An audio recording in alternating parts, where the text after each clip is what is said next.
Everyone thinks Microsoft Copilot is just turn it on and magic happens. Wrong. What you're actually doing is plugging a large language model straight into the bloodstream of your company data. Enter Copilot. It combines large language models with your Microsoft Graph content and the Microsoft 365 apps you use every day. Emails, chats, documents, all flowing in as inputs. The question isn't whether it works, it's what else you just unleashed across your tenant. The real stakes span contracts, licenses, data protection, technical controls, and governance. Miss a piece and you've built a labyrinth with no map. So be honest, what exactly flips when you toggle Copilot and who's responsible for the consequences of that flip? Contracts, the invisible hand on the switch. Contracts, the invisible hand guiding every so-called switch you think you're flipping. While the admin console might look like a dashboard of power, the real wiring sits in dry legal text. Copilot doesn't stand alone. It's governed under the Microsoft product terms and the Microsoft data protection addendum. Those documents aren't fine print. They are the baseline for data residency, processing commitments, and privacy obligations. In other words, before you press a single toggle, the contract has already dictated the terms of the game. Let's strip away illusions. The Microsoft product terms determine what you're allowed to do, where your data is physically permitted to live, and, crucially, who owns the outputs Copilot produces. The data protection addendum sets privacy controls, most notably around GDPR and similar frameworks, defining Microsoft's role as data processor. These frameworks are not inspirational posters for compliance, they're binding. Ignore them and you don't avoid the rules. You simply increase the risk of non-compliance because your technical settings must operate in step with these obligations, not in defiance of them. This isn't a technicality, it's structural. Contracts are obligations, technical controls are the enforcement mechanisms. You can meticulously configure retention labels, encryption policies, and permissions until you collapse from exhaustion, but if those measures don't align with the commitments already codified in the DPA and product terms, you're still exposed. A contract is not something you can work around. It's the starting gun. Without that, you're not properly deployed. You're improvising with legal liabilities. Here's one fear I hear constantly. Is Microsoft secretly training their LLMs on our business data? And the contractual answer is no. Prompts, responses, and Microsoft Graph data used by Copilot are not fed back into Microsoft's foundation models. This is formalized in both the product terms and the DPA. Your emails aren't moonlighting as practice notes for the AI brain. Microsoft built protections to stop exactly that. If you didn't know this, congratulations, you were worrying about a problem the contract already solved. Now, to drive home the point, picture the gym membership analogy. You thought you were just signing up for a treadmill. But the contract quietly sets the opening hours, the restrictions on equipment, and yes, the part about wearing clothes in the sauna. You don't get to say you skipped the reading, the gym enforces it regardless. Microsoft operates the same way. Infrastructure and legal scaffolding, not playground improvisation. These agreements dictate where data resides. Residency is no philosopher's abstraction. Regulators enforce it with brutal clarity. For example, EU customers' Copilot queries are constrained within the EU data boundary. Outside the EU, queries may route through data centers in other global regions. This is spelled out in the product terms. Surprised to learn your files can cross borders? That shock only comes if you fail to read what you signed. Ownership of outputs is also handled up front. Those slide decks Copilot generates, they default to your ownership not because of some act of digital generosity, but because the product terms instructed the AI system to waive any claim to the IP. And then there's GDPR and beyond. Data breach notifications, sub-processor use auditing, each lives in the DPA. The upshot isn't theoretical. If your rollout doesn't respect these dependencies, your technical controls become an elaborate facade, impressive but hollow. The contract sets the architecture and only then do the switches and policies you configure carry actual compliance weight. The metaphor that sticks, think of Copilot not as an electrical outlet you casually plug into, but as part of a power grid. The blueprint of that grid, the wiring diagram, exists long before you plug in the toaster. Get the diagram wrong and every technical move after creates instability. Contracts are that wiring diagram. The admin switch is just you plugging in at the endpoint. And let's be precise, enabling a user isn't just a casual choice. Turning Copilot on enacts the obligations already coded into these documents. Identity permissions, encryption, retention all operate downstream. Contractual terms are governance at its atomic level. Before you even assign a role, before you set a retention label, the contract has already settled jurisdiction, ownership, and compliance posture. So here's the takeaway. Before you start sprinkling licenses across your workforce, stop. Sit down with legal. Verify that your DPA and product terms coverage are documented. Map out any region-specific residency commitments, like EU boundary considerations, and baseline your obligations. Only then does it make sense to let IT begin assigning seats of Copilot. And once the foundation is acknowledged, the natural next step is obvious. Beyond the paperwork, what do those licenses and role assignments actually control when you switch them on? That's where the real locks start to appear. Licenses and roles, the locks on every door. You probably think a license is just a magic key. Buy one, hand it out, users type in prompts, and suddenly Copilot is composing emails like an over-caffeinated intern. Incorrect. A Copilot license isn't a skeleton key, it's more like a building permit with a bouncer attached. The permit defines what can legally exist, and the bouncer enforces who's allowed past the rope. Treat licensing as nothing more than an unlock code, and you've already misunderstood how the system is wired. Here's the clarification you need to tattoo onto your brain. Licenses enable Copilot features, but Copilot only surfaces data a user already has permission to see via Microsoft Graph. Permissions are enforced by your tenant's identity and RBAC settings. The license says, yes, this person can use Copilot, but RBAC says, no, they still can't open the CFO's private folders unless they could before. Without that distinction, people panic at phantom risks or, worse, ignore the very real ones. Licensing itself is blunt but necessary. Copilot is an add-on to existing Microsoft 365 plans. It doesn't come pre-baked into standard bundles, you opt in. Assigning a license doesn't extend permissions, it simply grants the functionality inside Word, Excel, Outlook, and the rest of the suite. And here's the operational nuance. Some functions demand additional licensing, like Purview for compliance controls or Defender add-ons for security swing gates. Try to run Copilot without knowing these dependencies, and your rollout is about as stable as building scaffolding on Jello. Now let's dispel the most dangerous misconception. If you assign Copilot licenses carelessly, say, spray them across the organization without checking RBAC, users will be able to query anything they already have access to. That means if your permission hygiene is sloppy, the intern doesn't magically become global admin, but they can still surface sensitive documents accidentally left open to everyone. When you marry broad licensing with loose roles, exposure isn't hypothetical, it's guaranteed. Users don't need malicious intent to cause leaks, they just need a search box and too much inherited access. Roles are where the scaffolding holds. Role-based access control decides what level of access an identity has. Assign Copilot licenses without scoping roles, and you're effectively giving people AI-augmented flashlights in dark hallways they shouldn't even be walking through. Done right, RBAC keeps Copilot fenced in. Finance employees can only interrogate financial datasets. Marketing can only generate drafts from campaign material. Admins may manage settings, but only within the strict boundaries you've drawn. Copilot mirrors the directory faithfully. It doesn't run wild unless your directory already does. Picture two organizations. The first believes fairness equals identical licenses with identical access. Everyone gets the same Copilot scope. Noble thought, disastrous consequence. Copilot now happily dives into contract libraries, HR records, and executive email chains because they were accidentally left overshared. The second follows discipline. Licenses match needs, and roles define strict zones. Finance stays fenced in finance, marketing stays fenced in marketing, IT sits at the edge. Users still feel Copilot is intelligent, but in reality it's simply reflecting disciplined information architecture. Here's a practical survival tip. Stop manually assigning seats seat by seat. Instead, use group-based license assignments. It's efficient and it forces you to review group memberships. If you don't audit those memberships, licenses can spill into corners they shouldn't. And remember, Copilot licenses cannot be extended to cross-tenant guest accounts. No, the consultant with a Gmail login doesn't get Copilot inside your environment. Don't try to work around it. The system will block you, and for once that's a gift. Think of licenses as passports. They mark who belongs at the border. But passports don't guarantee citizens free run across the continent. Visas and resident permits add the restrictions. Roles are your visas. Together they structure borders. Ignore roles and you're the tourist loudly demanding citizenship at immigration. Amusing at best, dangerous at worst.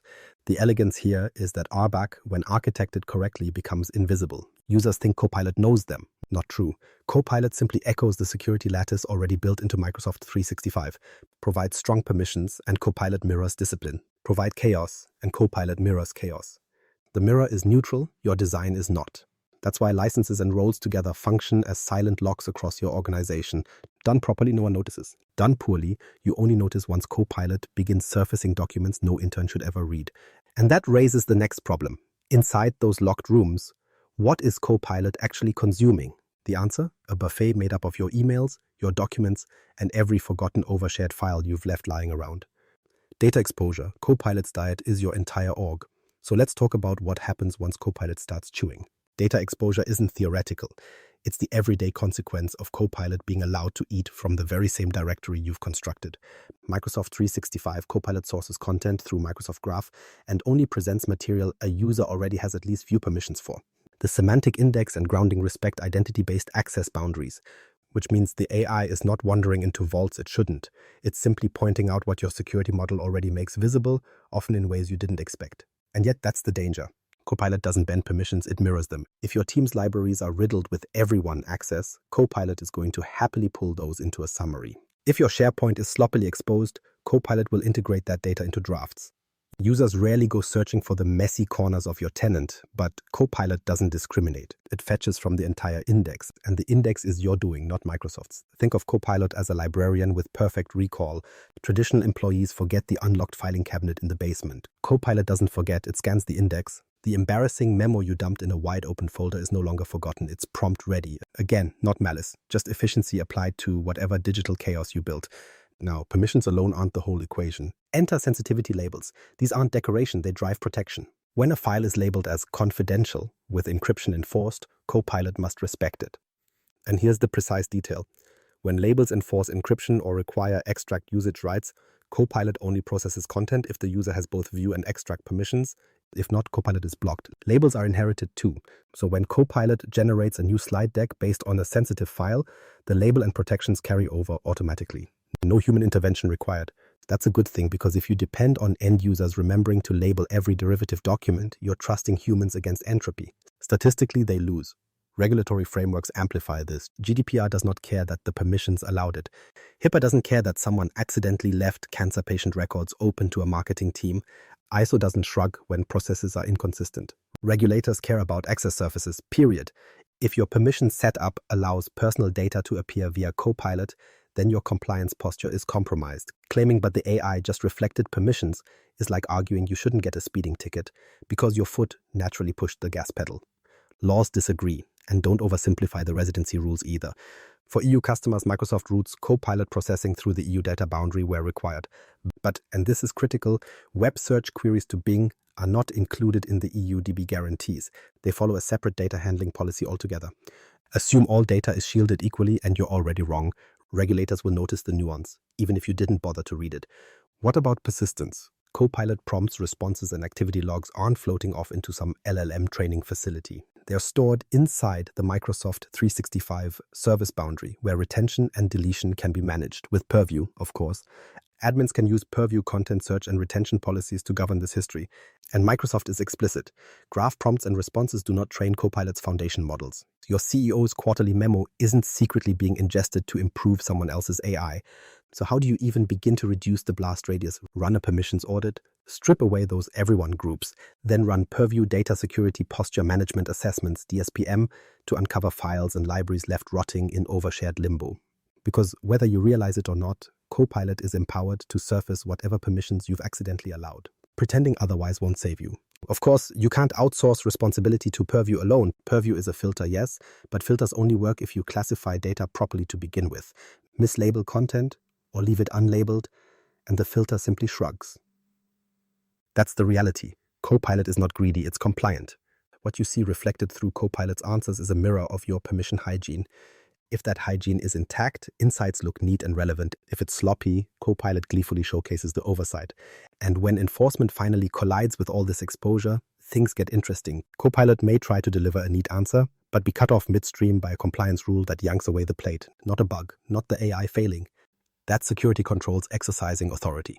Which brings us to the real story, how the underlying tools, Admin Center, Purview, Defender, actually coordinate to throttle, monitor, and intercept Copilot's responses. You think you're flipping a toggle, but in reality, you just conducted an orchestra. Technical controls, the symphony behind the switch. What looks like a harmless checkbox click in the Microsoft 365 Admin Center is, in fact, the conductor's baton. You aren't flicking a switch, you're telling an integrated compliance system exactly how it should behave. Admin Center, Purview, and Defender are not separate apps playing background tunes. They are instruments in a tightly orchestrated performance. Here's the cast list with precise job descriptions. Admin Center is the tenant control system, the electrical grid. It handles license assignments, Copilot tenant level settings, and plugin enablement. Admins configure who gets Copilot, set update channels, and manage the baseline conditions. Purview is customs control at the border. It classifies, labels, and inspects everything flowing through Microsoft Graph.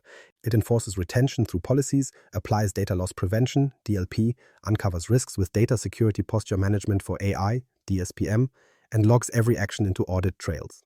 And then there's Defender, the enforcement arm. Specifically, Microsoft Defender for Endpoint provides runtime enforcement, alerting, and endpoint DLP.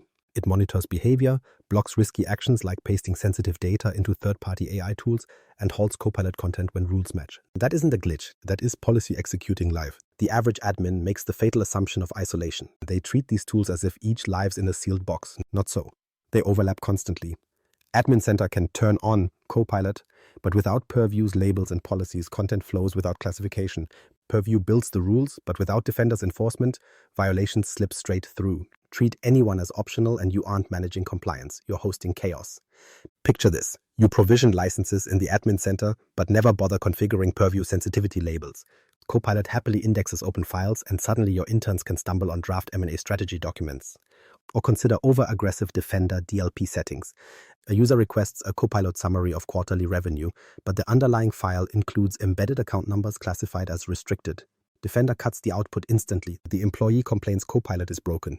It isn't. Defender enforced what you told it to enforce. Runtime enforcement is not random sabotage. It's the natural consequence of misaligned policy design. So think of it this way. Admin Center writes the law, Purview inspects cargo, and Defender enforces at runtime. It's not three tools bolted together, it's three dimensions of one compliance engine. If anyone is misconfigured or ignored, the result is noise, not governance. Now, for the concrete technical tactics you should actually follow. Step 1. Enable unified audit logging in Purview and activate data security posture management for AI.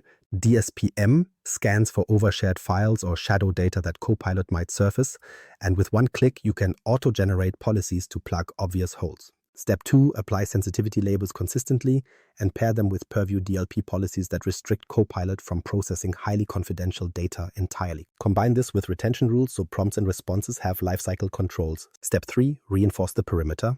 Use conditional access and multi-factor authentication at the identity layer and deploy Defender Endpoint DLP to every device. That way, employees can't bypass guardrails by copy-pasting sensitive answers into unsanctioned third-party AI tools. These three moves lock down the ecosystem at policy classification and runtime simultaneously. Don't forget the quieter workhorses. Purview's retention and e-discovery ensure you aren't just enforcing rules, you're proving them. When regulators arrive with clipboards demanding evidence, you need searchable audit logs and retrievable history of Copilot usage. That's not decorative compliance, that is survival. Communication compliance adds one more inspection post, detecting risky prompts or potential misconduct in how users query Copilot. Ignore it, and you're blind to misuse brewing inside your tenant. The temptation is always to see compliance as something you layer on top of systems. That is wrong. These controls are the operating system of Copilot governance. Licensing, classification, retention, blocking, logging, they don't supplement how Copilot works, they define it. Copilot doesn't exist in a vacuum. It exists only inside whatever policies, labels, and guardrails you've wired into the environment. And this brings us to the bigger problem. Technical controls can be tuned with precision, but their effectiveness collides with a far less predictable factor: people. You can configure flawless retention policies, airtight DLP rules, and rock-solid enforcement through Defender. But what happens the moment governance is reduced to an Outlook memo no one reads? That, unfortunately, is where the true fragility of control emerges. Governance in practice, rules versus reality. Governance in practice is where theory pretends to meet reality and usually fails. Policies on paper are fragile. You circulate them, hold the town hall, declare victory, and within days, they're buried under unread emails. Governance that isn't system-driven isn't governance at all. It's a bedtime story. If you want rules that actually function, they must be hard-coded directly into the tools your employees already use. Otherwise, your controls operate on the honor system, and employees treat them accordingly.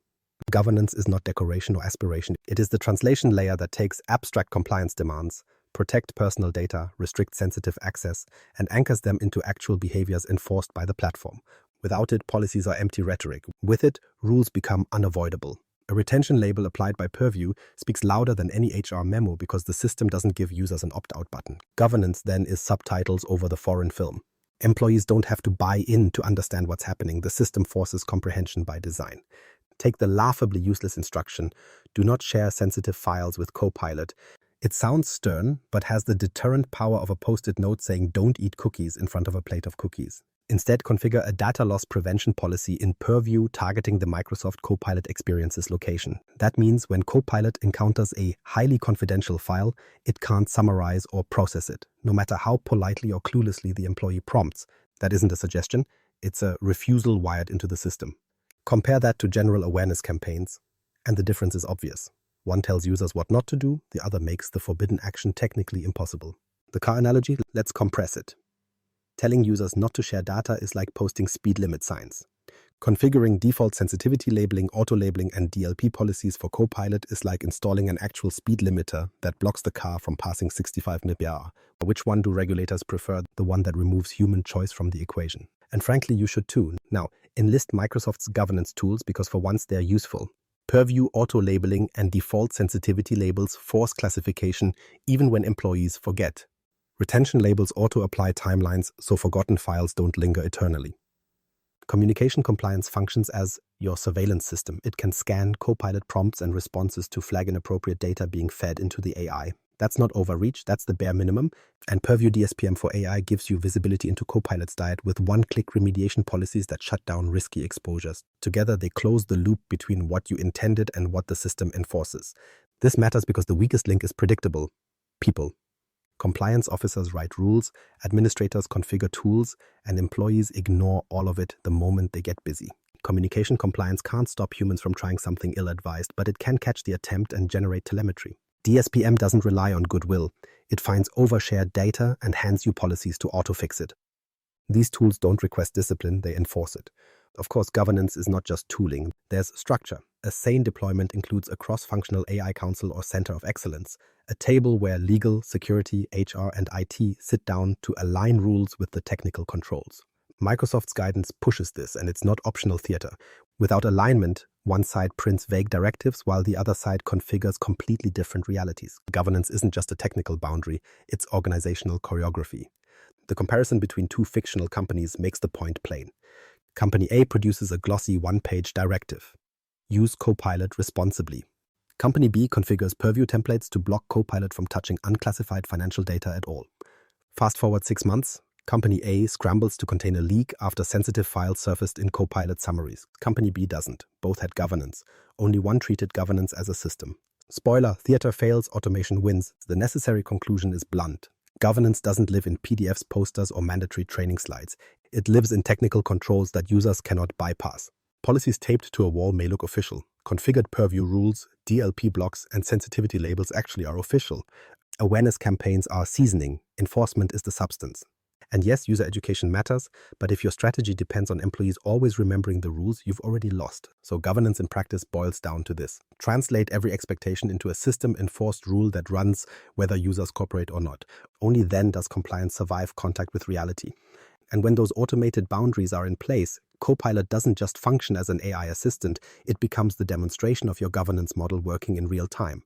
That brings us to the larger realization: activating Copilot isn't enabling artificial intelligence, it's triggering an entire control system across contracts, permissions, data restrictions, and governance. And that bigger picture is precisely what we need to examine next. A Copilot switch is never just turning on AI, it's activating a compliance engine. That one click cascades through contracts, licenses, data protections, and enforcement rules. Treat it like magic automation and you've misread the system. You've triggered law, policy, and security in the same motion. If you want Copilot to work without detonating risk, check 3 items in your tenant this week. Run a Purview DSPM for AI assessment and apply its one-click fixes, assign licenses by group with RBAC and Entra scoping, and enable Purview audit, retention, and DLP to block high-sensitivity data. If this saved a painful amount of troubleshooting time, subscribe. Your future admin self will thank you. And remember, with Copilot, Microsoft has already built the controls and guidance. Configure them, and compliance turns the AI from a perceived threat into a reliable, disciplined enabler.